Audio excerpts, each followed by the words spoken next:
میں اللہ تعالیٰ کی پناہ میں آتا ہوں شیطان مردود سے۔ اللہ کے نام سے شروع جو نہایت مہربان رحم والا۔ سب خوبیاں اللہ کو جو مالک سارے جہان والوں کا، بہت مہربان رحمت والا، روز جزا کا مالک۔ ہم تجھی کو پوجیں اور تجھی سے مدد چاہیں۔ تفسیر خزائن العرفان میں ہے، اس میں یہ تعلیم فرمائی کہ مدد بالواسطہ ہو یا بلا واسطہ، ہر طرح اللہ تعالیٰ کے ساتھ خاص ہے۔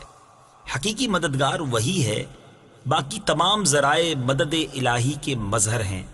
اس سے یہ سمجھنا کہ اولیاء اور انبیاء سے مدد چاہنا شرک ہے، عقیدہ باطلہ ہے، کیونکہ مقربان حق کا مدد فرمانا اللہ عز و جل ہی کی مدد ہے، غیر سے مدد مانگنا نہیں۔ ایک کو سیدھا راستہ چلا، راستہ ان کا جن پر تو نے احسان کیا، نہ ان کا جن پر غضب ہوا اور نہ بہکے ہووں کا۔